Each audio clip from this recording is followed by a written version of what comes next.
Hello भैया, welcome back to free circuit lab. भैया मैंने पिछले महीने एक दुकान पर सोलर लगाया था। यहाँ पर कुछ लाइट और बीएलडीसी फैन था, लगभग 150 वाट जैसा लोड था। और उसके साथ यहाँ पर बैटरी बोले तो लिथियम आयरन फॉस्फेट की 4 पीस बैटरी था सीरीज में। और यहाँ पर एक कंप्यूटर यूपीएस है। अब कस्टमर चाहता है कि यहाँ पर दुकान में फ्रिज रखेगा, तो अब यहाँ पर बात है कि क्या एक कंप्यूटर यूपीएस से फ्रिज चलेगी तो कितना एम्पियर लेगी। तो मैंने काफ़ी कोशिश किया ऑनलाइन ढूंढने की कि फ्रिज चलने में बैटरी से कितना करंट लेता है, लेकिन किसी ने भी करंट माप कर नहीं दिखाया था। तो यहाँ पर मुझे बहुत ही ज़्यादा अनसर्टेनिटी फील हुआ कि भाई चलेगा कि नहीं, कस्टमर का खर्चा हो जाएगा फिर चलेगा कि नहीं। इसलिए मैंने अपना सेटअप बनाया मेरा घर की फ्रिज चलाने के लिए। यहाँ पर है एक यूपीएस और 4 बैटरी सिमिलर सेटअप। और ये सैमसंग का 215 लीटर 4 स्टार डिजिटल इन्वर्टर वाली फ्रिज। तो यहाँ पर इसका देखिए यूपीएस का लाइन खुला हुआ है, यूपीएस से यहाँ पर आउटपुट जा रहा है, क्लैम्प मीटर लगा हुआ है। और इसको जैसे ही किया ऑन और ये 0.75 एम्पियर करंट ले रहा है, मतलब कि फ्रिज कोई लोड ही नहीं ले रहा। और यहाँ पर ऐसे लाइट ब्लिंक कर रहा है, जो कि स्टेडीली ऑन होना चाहिए जब एसी से चलाते हैं तो।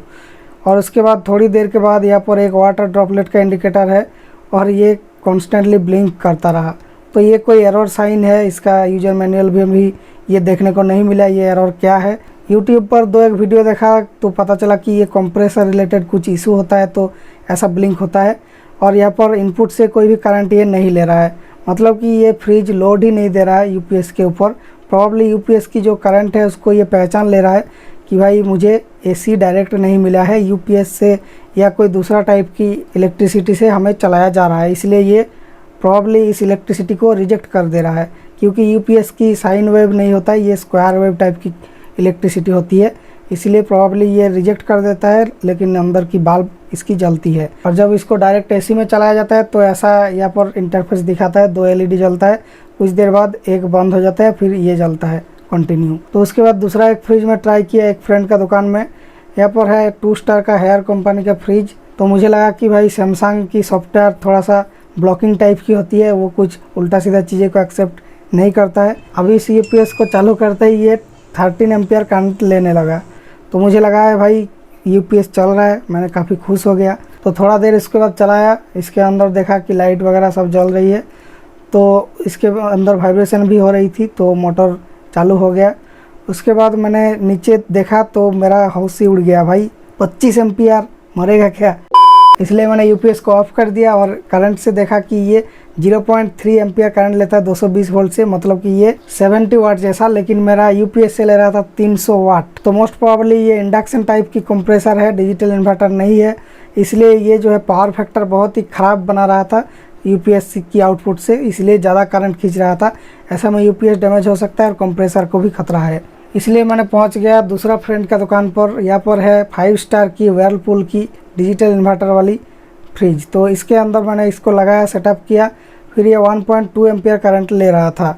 और उसके बाद मैंने ज़्यादा टाइम के लिए वेट नहीं किया, मैंने सोचा कि फ्रिज इमीडिएट स्टार्ट हो जाता है, लेकिन बाद में पता चला 10 मिनट जैसा वेट करना पड़ता है। तो इस टेस्ट का रिजल्ट के ऊपर भरोसा मुझे नहीं है, हो सकता है वो चल जाता, लेकिन मैंने वेट नहीं किया। फिर मेरे पास और कोई रास्ता नहीं बचा था, तो मैंने रिस्क ले लिया, कस्टमर को लेके फ्रिज दुकान पर चला गया।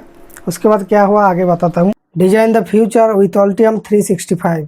इलेक्ट्रॉनिक्स में किसी भी डिजाइनर से कोलैबोरेट कर सकते हैं बहुत ही इजीली, अपने टीम से सिमलेसली कोलैबोरेट कर सकते हैं Altium 365 की मदद से। इसमें रियल टाइम प्रोजेक्ट को व्यू, एडिट और डिस्कस कर सकते हैं, no matter where they are. Data sheet access, project management, designing, PCB, सब कुछ ईजी है Altium 365 से। इसका डिटेल 3D व्यू आपका पीसीबी को completely accurate and error free बनाने में मदद करता है। तो आज ही ट्राई करें Altium 365 को, डिस्क्रिप्शन में लिंक है। इलेक्ट्रॉनिक्स डिजाइन में जॉब रेडी होने के लिए ट्राई करें Altium student lab. Altium designer और Altium 365 की फ्री एक्सेस पाए, ताकि अपने मेट से कोलैबोरेट कर पाए और इंडिया के टॉप इंडस्ट्रीज द्वारा मान्यता प्राप्त सर्टिफिकेट अर्न करें। इससे अपने स्किल्स और रेज्यूमे को बूस्ट मिलेगी। अपने यूनिवर्सिटी का ईमेल डालकर आज ही फ्री एक्सेस पाए। Altium स्टूडेंट लैब से रियल स्किल सीखे, जो आपको रियल जॉब पाने में मदद करेगी। अधिक जानकारी के लिए डिस्क्रिप्शन में लिंक पर जाइए। वहाँ पर दुकान वाली बंदा बहुत ही अच्छा था, उसने मेरे को इन्वर्टर से लगाकर भी चला कर दिखा दिया ये फ्रिज। ये सैमसंग की 183 लीटर की 5 स्टार फ्रिज है। इसका स्पेसिफिकेशन देखें तो 60 वाट कंजम्पशन बोला गया है और डिजिटल इन्वर्टर टेक्नोलॉजी है, तो मोस्ट प्रॉब्ली इसके अंदर BLDC कंप्रेसर है, तो ये स्क्वायर वेव से भी चल जाएगी। और उसके साथ साथ मैंने बैकअप के लिए एक साइन वेव इन्वर्टर भी लेके आया, अगर यूपीएस फेल कर जाए तो इसको लगा दूंगा। दुकान में फ्रिज को इंस्टॉल किया, उसके बाद चालू किया तो 0.6 से 0.8 हुआ करंट, तो मुझे लगा थोड़ा सा लोड ले रहा है। उसके बाद करंट धीरे धीरे बढ़ रहा है, मुझे लगभग 7-8 मिनट वेट करना पड़ा। उसके बाद ये 3 एम्पियर करंट लिया और अभी भी करंट बढ़ रहा है धीरे धीरे, तो मुझे लगता है कि फ्रिज अभी चालू हो रहा है। इसके अंदर लाइट भी जल रहा है, तो अभी 3 एम्पियर है। तो मैंने यहाँ पर सेटअप जो किया वो 100 एम्पियर आवर की बैटरी है लिथियम, और एक यूपीएस से ये चल रहा है, 3.3 एम्पियर ले रहा है। अभी देखिए इस यूपीएस की ये स्क्वायर वेव इलेक्ट्रिसिटी से ही ये फ्रिज चल रहा है। और थोड़ा देर बाद यहाँ पर एम्पियर और थोड़ा सा बढ़ा है 4.7, उसके बाद 5.3, ये स्टेप बाय स्टेप बढ़ा रहा है। आई डोंट नो कैसा है ये, तो तब तक मैं एक और टेस्ट कर लेता हूँ। इसके दुकान पर जितना भी लोड लगाया सबको एक साथ ऑन कर दिया, 17 एम्पियर के जैसा करंट ले रहा था। तो यहाँ पर लोड कितना है, 36 वाट की 2 पीस ट्यूब, एक फ़ैन, एक फ्रिज और दूसरा एक 20 वाट की ट्यूब, तो ये सब मिला के 194 वाट हो रहा है। ये रहा कैलकुलेशन। और उसके बाद फ्रिज को थोड़ा सा और चलाने के बाद 6.5 एम्पियर ले रहा है करंट। तो अभी करंट धीरे धीरे बढ़ता ही जा रहा था, और अभी मैंने फ्रिज के अंदर खोल के देखा कि क्या कूलिंग स्टार्ट हुआ है। बाहर की साइड तो हॉट हो गया है, तो अंदर में देखा कि भाई हाँ एक्चुअली कूलिंग हो रहा है। अब जाके मुझे दिल को थोड़ा सा शांति मिली कि भाई मेरा प्रोजेक्ट फेल नहीं हुआ। 6-7 एम्पियर तक ये फ्रिज ठंडा होना शुरू हो जाता है। फ्रिज की कूलिंग को मैक्सिमम कर दिया। उसके बाद ये करंट ले रहा है 7.2 एम्पियर। उसके बाद लगभग ये स्टेबल हो गया, ज़्यादा बढ़ा नहीं है अभी एम्पियर। और यूपीएस जो है गर्म भी नहीं हो रहा, क्योंकि इसका कैपेबिलिटी तो है ये देने की। और यहाँ पर देखकर ख़रीदना है कि 5 स्टार है, तो यहाँ पर इलेक्ट्रिसिटी थोड़ा सा कम लेता है ये।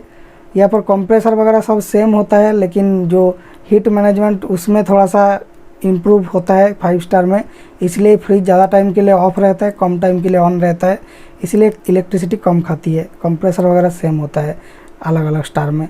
तो यहाँ पर देखिए 7.5 एम्पियर करंट ले रहा है 1 घंटा बाद भी। अब देखिए थोड़ा बहुत बर्फ़ जमना नीचे शुरू हो गया है। अब यहाँ पर हमें एक्चुअली लगा कि भाई ये प्रोजेक्ट हमारा काम कर रहा है, no problem. Square wave UPS से भी फ्रिज चल जाएगी, मॉडर्न फ्रिज, ऑफ कोर्स पुराना वाला नहीं है। तो भाई ये मैक्सिमम 8 एम्पियर तक लेने को देखा गया है, उससे ज़्यादा नहीं लेता है। अब चलिए इन्वर्टर को भी हम लगा देते हैं, क्योंकि मेरा जो कस्टमर है वो चाहता है कि थोड़ा बहुत लोड इसका कैपेसिटी बची रहे, क्योंकि यूपीएस के साथ और दूसरा लोड हम अटैच नहीं कर सकते, इसका ऑलरेडी मैक्सिमम हो चुका है। तो इसलिए हमने जो इन्वर्टर लाया था उसको इंस्टॉल कर दिया। तो यहाँ पर 500 वाट तक लोड दिया जा सकता है, हमारा 200 वाट हो रहा है, बाकी 300 वाट हम कुछ भी और ऐड कर सकते हैं। ये आइडल में 1.5 एम्पियर लेता है, मतलब 18 वाट जैसा ये खुद खर्च करता है ऐसा साइन वेव बनाने के लिए। ये है करंट की एक्चुअल वेव फॉर्म इलेक्ट्रिसिटी की, लेकिन जो यूपीएस बना रहा था वो एक एफिशिएंट तरीका था। तो अभी फुल लोड ऑन टेस्ट किया जाए। अभी सारे लोड को ऑन कर दिया, जैसा पिछले बार किया था 17 एम्पियर के आसपास ले रहा था, इस बार वो ले रहा है साइन वेव इन्वर्टर के साथ 14.83 एम्पियर। अभी यूपीएस की लोड तो वेरी करता रहता है, तो इसलिए हम अभी कंक्लूजन नहीं कर सकते कि ये यूपीएस से ज़्यादा एफिशिएंट है ऐसा कुछ। तो यहाँ पर ओनली फ्रिज चलने में 5.7 एम्पियर ले रहा है, तो सिमिलर सा रिजल्ट मिल रहा है यूपीएस से।